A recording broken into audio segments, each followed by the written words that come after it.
प्रस्ताव मैत्रीचा हात पुढे केला. एक लक्षात घ्या,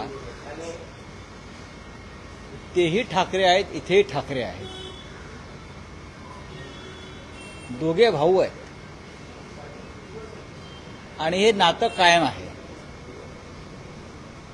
काही राजकीय मतभेद झाले आणि त्यातून जरी मार्ग वेगळे झाले असले तरी हे मार्ग जे आहे, उद्धव ठाकरे यांचा मार्ग हा कायम महाराष्ट्र हिताचा राहिला. राज ठाकरे यांचं वक्तव्य मी सुद्धा ऐकलं, माननीय उद्धवजींनी सुद्धा ऐकलं. त्यात त्यांनी जी भूमिका मांडलेली आहे की महाराष्ट्र हितासाठी मी जे काही वाद आहेत ते मिटवायला तयार आहे. याच्यावरती उद्धव साहेबांचं असं म्हणणं आहे, कोणताही वाद आणि भांडण नाही आणि असलं तर मिटवायला वेळ लागत नाही. फक्त भूमिका इतकीच आहे की लोकसभा निवडणुकीच्या वेळी, विधानसभा निवडणुकांच्या वेळी माननीय उद्धव ठाकरे हेच सांगत होते की या महाराष्ट्राच्या मुळावर येणाऱ्या फौजा आहेत त्यांच्याशी आपण कोणताही संबंध ठेवता कामा नाही. ठीक आहे, 25 वर्ष आमची युती होती आणि त्यातला काही काळ राज ठाकरे सुद्धा त्यात सहभागी होते शिवसेनेमध्ये असताना.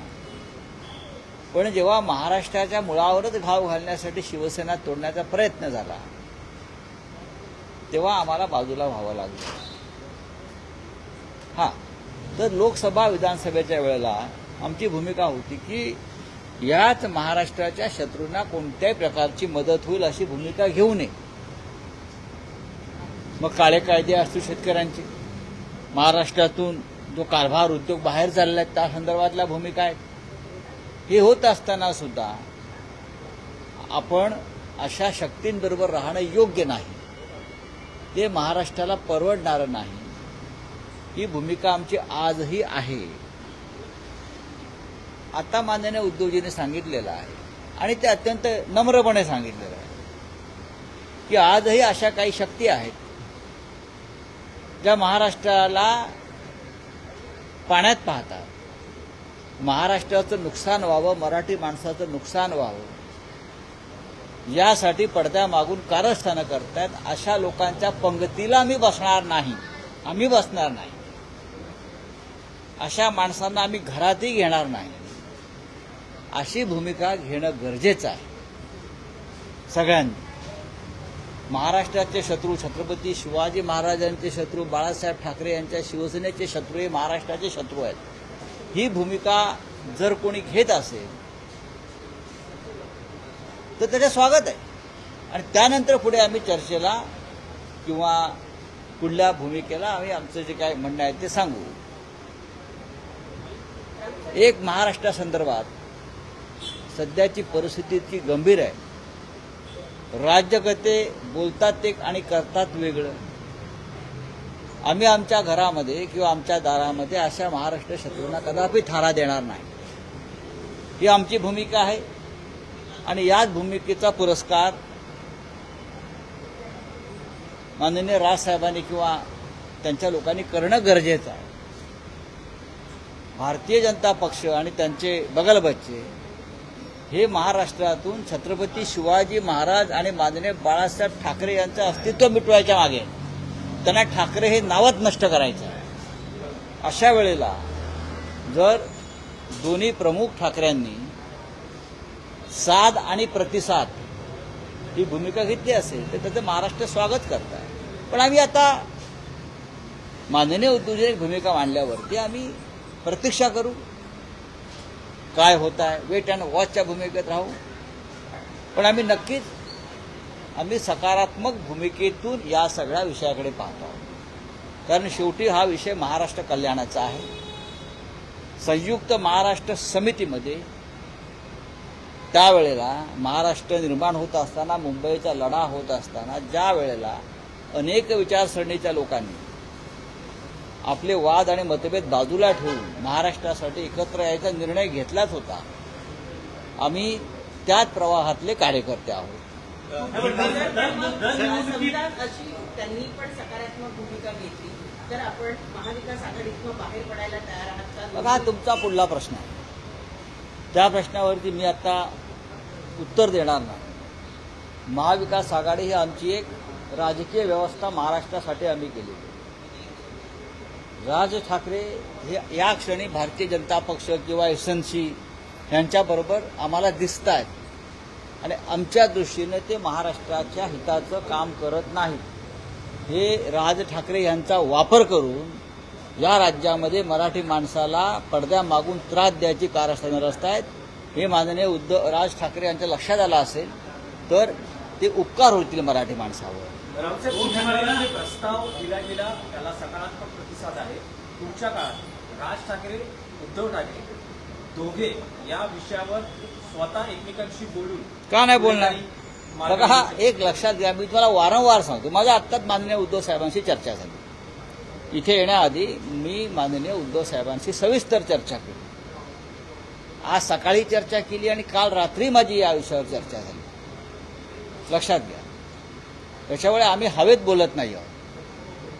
ही मुंबई, हा महाराष्ट्र, या महाराष्ट्र आणि मुंबईतला मराठी माणूस, त्याचा मराठी व्यवसाय, मराठी व्यवहार याच्यावरती जर कोणी घाव घालत असेल तर एकत्र यावंच लागेल. पण आम्ही वाट पाहू, यापेक्षा अधिक चांगलं घडण्याची वाट पाहू.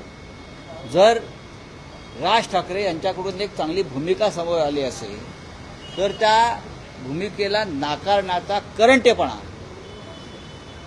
आमच्याकडून होणार नाही. कारण आम्ही ही शिवसेना जी माननीय हिंदू हृदय सम्राटांनी स्थापन केली, आम्ही त्या सगळ्याच्या प्रवासातले बाळासाहेबांबरोबरचे आम्ही जो प्रवास आमचा झालेला आहे तो प्रवास आम्ही विसरू शकत नाही. माननीय उद्धव ठाकरे विसरू शकत नाही. आणि सगळे ठाकरे आणि आम्ही सगळे ते शेवटी एक आहोत. जरूर मतभेद झाले ते कोणत्या कारणामुळे?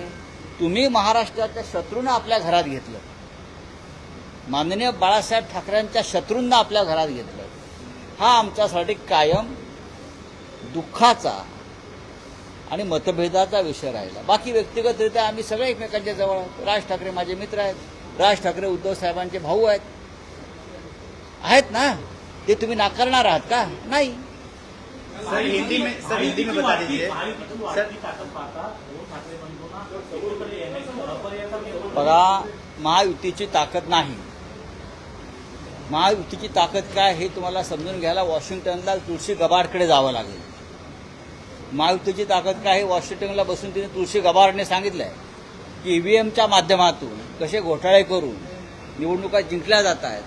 हे अमेरिकेच्या इंटेलिजन्स ब्युरो म्हणजे गुप्तचर विभागाच्या प्रमुख मिसेस तुळशी गबाड यांनी सांगितलंय. ताकद नाही, लांड्या लवाड्या आणि चोऱ्या माऱ्या येत्या. अर्थात दोन ठाकरे एकत्र आले जरी लोकभावना आहे तर त्याच्यावरती महाराष्ट्रामध्ये काय भावना आहेत आम्ही समजून घेत आहोत.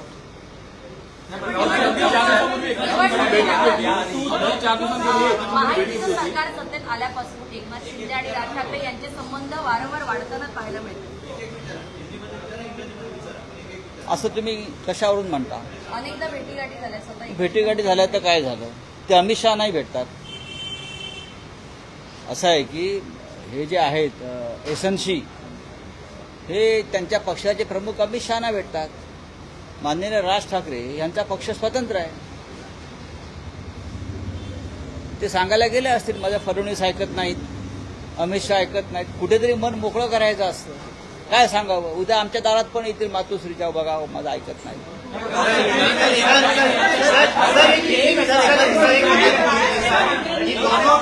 अनेकदा प्रयत्न झाले, अनेकदा शक्यता झाल्या. आज शिवसेना ही युतीमध्ये आहे. महाविकास असं कोण म्हणताय? तुमचा जेव्हा जन्म झाला नव्हता तेव्हा मी काँग्रेसबरोबर होतो, हे तुम्हाला माहिती आहे का? इथे जे पत्रकार आहेत सगळे, त्यांचा जेव्हा जन्म झाला नव्हता तेव्हा आम्ही प्रजा समाजवादी पार्टी, जनसंघ आणि काँग्रेसबरोबर सुद्धा आम्ही राहिलेलो आहोत. आणीबाणीमध्ये इंदिरा गांधींना पाठिंबा देणारा एकमेव नेता म्हणजे हिंदू हृदय सम्राट बाळासाहेब ठाकरे होते.